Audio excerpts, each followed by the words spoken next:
All right, thanks for checking out our channel. This is the first time you've ever been to our channel. We appreciate you finding us. We work on a lot of electric fence boxes, different brands, different makes, different models, different ages, all sorts of stuff. But this is going to be kind of a how-to test and repair, test and fix, troubleshoot, whatever, of a fence charger. This particular one's going to be on a Gallagher M800.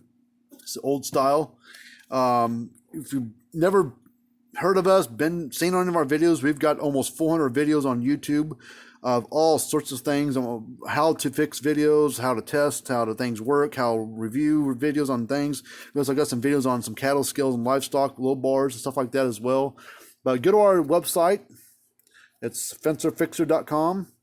There's also a link down in the description. Just drop that little arrow down. Hit that little arrow, brings the description area down. Hit the link, which takes you right to our website. We also got another website, cattlescalerepair.com. You can follow us on Facebook. But we do free quotes, 18-month warranties, like it says, and we're on all brands, all ages.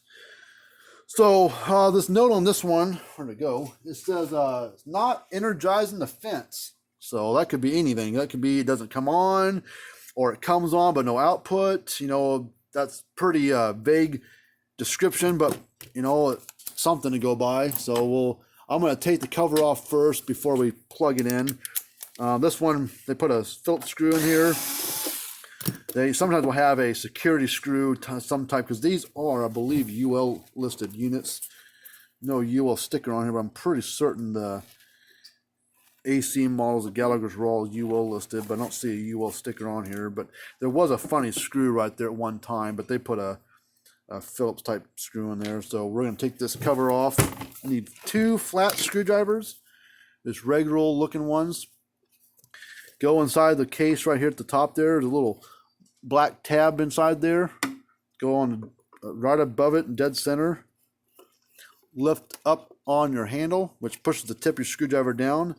And then go over here. If the ears, these little hanging things are all broken off, you can kind of go over here and kind of push the orange away from the black. But if you got them on here, just do that. Just go to each side and just kind of push the orange away from the black, or the black away from the orange. Don't do it down here at the bottoms. You'll end up bending it, cracking the case possibly. Once you get kind of slid a little bit, just going to grab the orange and black, just kind of separate them. There's nothing on the inside of this. So you set the orange case off to the side. And there it is. Well, and you see a problem right there. This is all burnt up. There's a little diode right here. It's all burned open. This is your kind of like your lightning protection board. Okay, so we're gonna plug it in here in a second, but I already know this needs to be, oh, there's a bunch of them burned up. So the easy thing to do is just replace this board. We'll do that in a minute, but we're gonna do some initial test on this unit. This is how old is this thing? This particular unit is a 2002 model. If you look at the serial number on there, 02, year it was built, so 2002. They stopped making this version, this model, in like 2005, but they started making this model. It used to be called the BEV3, BEV3, same exact unit, same guts, same style of guts, maybe older versions, but different sticker on the front case, but shared, all those parts are interchangeable. And they started making that BEV3 version like in 84, 85, 86. And about 1990, 91, whatever, they came out with the M800 version, just same thing, different sticker. They continued that on about 2005. So it had a 20-something year run of with this particular unit. It's a really, really good old school unit. Probably helped put Gallagher on the map back in the day, because there are a lot of people have these things. They sold millions of them probably. So we're going to pull this board off first. Pull this little plastic thing, just kind of pull it down, and it'll pop this board up. It's like helps eject the board off these 5 little tabs there, and some crust on there. But I think that's been spewed from that thing over there. So we're gonna test this capacitor. I think it's a 40 microfarad capacitor, but I can't see it because this little strap here is covering it up. So we're gonna grab this, take a pair of needle nose, grab way up underneath there. Squeeze real hard with your hand and push your needle nose towards the capacitor, and that will bend and break, or bend and pop this thing out. If they break, you can just put a wire, zip tie through there or something. Yep, that's a 20 microfarad or a 40 microfarad, 900 volt DC capacitor. It's a pulse grade capacitor. This was Plessy Ducon, made in Australia. They don't make Plessy Ducon, at least Gallagher doesn't use them anymore. They don't use this company anymore. They use a different brand now. But we're going to test this capacitor. All right, to test the capacitor correctly, you need to use a meter that's digital, preferably. It doesn't have to be this particular model. It's Fluke 115. It's what I use. But there's the symbol for a capacitor right there, a little yellow symbol right there, right above my finger. So that's the symbol you need to use. And then we're to push, get over to that yellow one. We're hit this little button. This puts the F up there, which is for the farads, which is what these are rated in. This happens to be microfarads. So it's 40. No polarity to it, so it doesn't matter. See, there's a red wire here, brown wire there, but it doesn't have no punch. So I'm going to put black on the red, red on the brown. Reach 31. So it's a little weak. Probably going to ask the customer if she wants to replace it or not. Because it's not going to get any better. So, but it'll work for now for testing. If it read like under 30, I'd definitely say, yeah, you might want to replace this thing right now since we got it in here. But we'll ask her, or him, or her, whoever the customer is. But well, let's plug it in. I know it ain't going to work right because this board's all burnt up. Let's just see if it comes on and pulses and clicks. So we'll see what happens when we do this. Let me, it's 110, 120 volt unit. Come on. Yeah, clicking, doing its thing. Green light's coming on. It's just power light. Say, hey, the power's on. Kind of see it arcing there. See?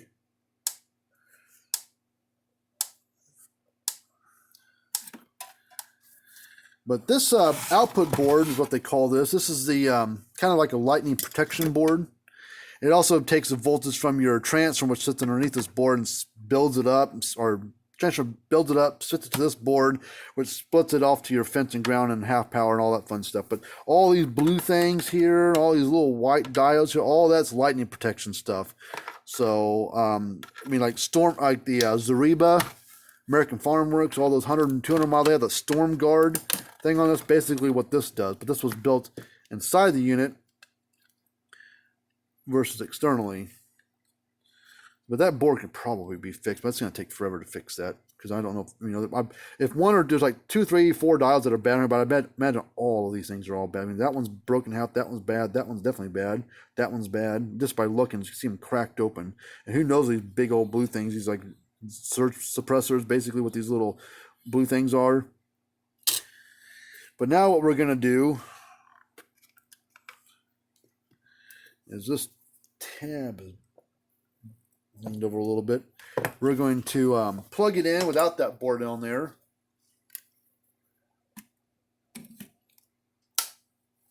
I sound a little louder too. We're going to go across this transformer here with the digital tester. You can use a flashing light tester, but you have to have one that has a ground on. You can't just put a fault finder one that has no ground on there and touch one terminal or the other because they're not going to get full reading. You have to get one that has a ground on it. Oops. We're sitting at, hard to see, let me turn the light on.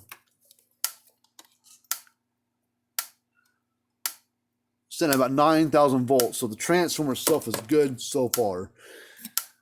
So let me go grab another one of these boards.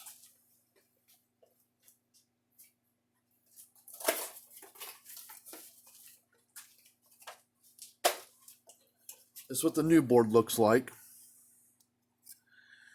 So we're going to install this new board here. So this is the only version board they make now. This is a lot newer than the old one was. I mean, you look at it, they're similar in idea, you know, a little different.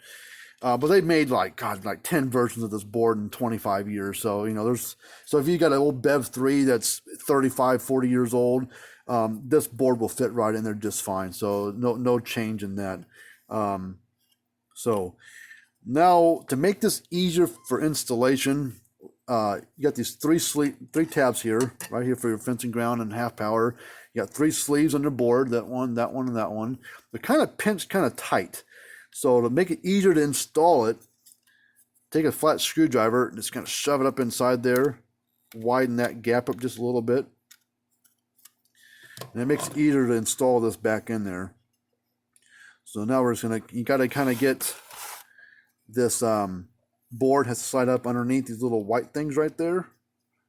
So you kind of go at an angle, kind of get it lined up, kind of get it up underneath there like it is. And then I'm doing this real slow, I'll use a snapping in real quick. But take a flat screwdriver, go, you see this little black tab right here, go to the side of it.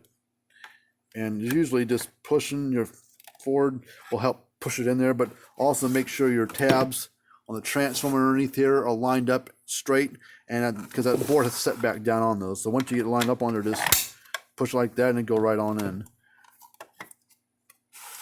So now we're going to flip it around, plug it in,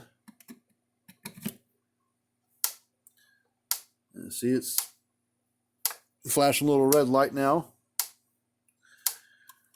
This board does have a load to it to a point because it does go across fencing ground, has these resistors and other things, but you know, it was hitting 9,000 volts without that on there. So what it does with that on there should probably be about 7,000, give or take, maybe 6,000. Yeah, 6.8 kV, so almost 8,000 volts. Oh, 6.5, 6,000. Should be between 6 and 7. Usually, typically is where that kind of floats around at. So the only other test that we do a ground fault test, I call it. And it's hard to explain how to do it. I'm just going to do it. But the way you would do it in the field is if you hook up just the ground system and no fence, and say the unit's working fine, shows good, and you hook up just the ground system and it just kills the thing, it still clicks, but that light goes out and you'll hear it kind of get a little bit louder. That means you've got a ground fault in your transformer, and the transformer may act fine now, but as soon as you hook a ground to it, it kills it, makes that light go out, and the sound gets really loud. You know you got a problem inside the transformer. But you can do that just by hooking the ground system up only, which is kind of how I'm doing it, but in a different way. If it should keep on working, so hit the ground, keeps working, should hit the fence, still works like it's supposed to, so the transformer is fine. So this is basically done. We'll ask if he wants to place the capacitor, but you know, this, you know, for a cheap cost, this is you know, a $300 unit, $350, somewhere in that range for a new one, give or take. It's a pretty cheap fix, you know, for a 16-year-old unit or 18-year-old unit. So almost 20 years old and still going strong, cheap fix. But hopefully you like this stuff. I write up the estimate, got to call the customer on it and see what they want to do. But a nice cheap fix for a good old unit. But if you got an old M800, you know, and you want need help troubleshooting, I mean, there's more that can go wrong with these things. Of course, this was a pretty easy fix. I mean, this was, you know, if I had talked and went through the whole thing, this would have been like a 7-minute fix, 5-minute fix, or whatever for me. So, but this was a nice explanation of how to work on one of these things. I mean, this is a pretty nice unit because everything's all separated. You know, everything's not on one piece. So you can kind of narrow down where the problem is based on what thing does and what the fault, you know, what's doing. But anyways, until we do another video of how to work on one or how one works or the features of a unit or a review on a unit, we will see you guys later on. Remember to subscribe, please.